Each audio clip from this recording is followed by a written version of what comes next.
Thanks so much for attending this webinar. This is a really important topic for me. I'm a mother of 4 children. I've been a teacher for 25 years. I've been a SENCO.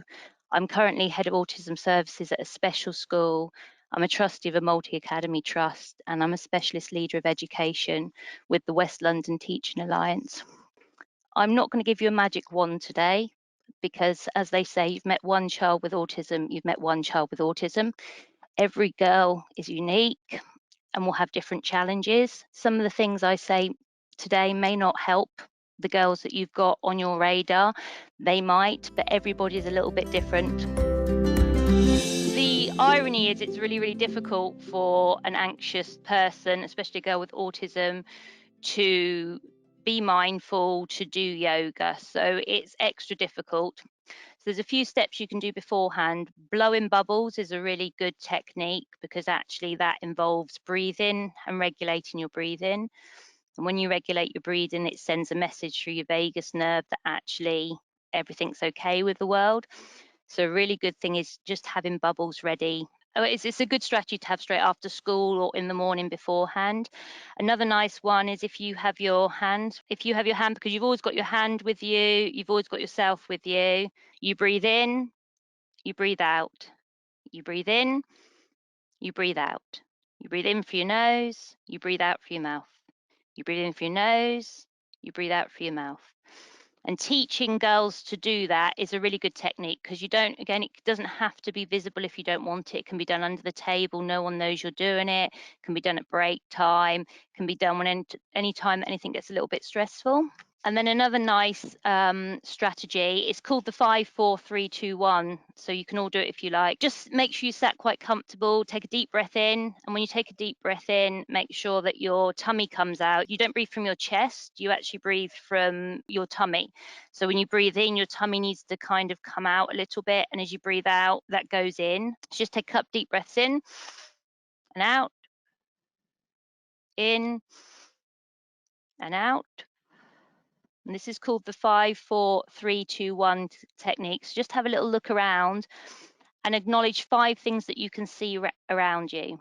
So you can do this anywhere. You can do it in the shower. You can do it while you're cooking. You can do it on the way to work. You can do it in the classroom. You can do it in your office.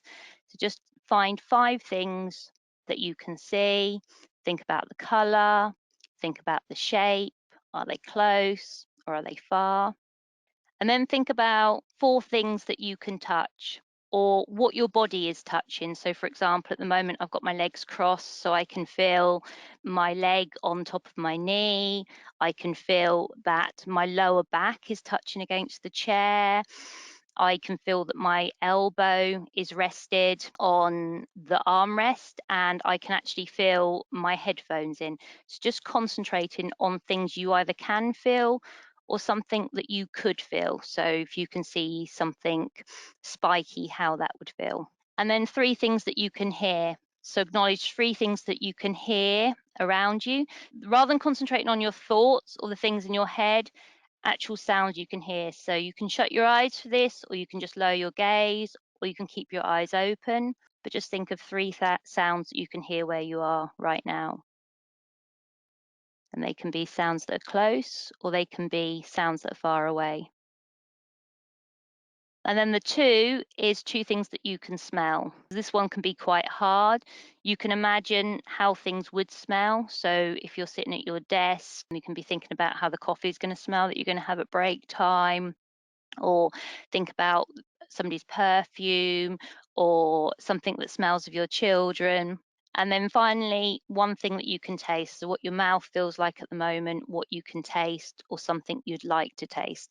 And that just makes you think about your senses. And when you're focusing on that, you're starting to be a little bit more mindful, and it detracts from your thoughts. So building up to that's a really good technique, but your girls are not going to be able to do that overnight. This is a long journey.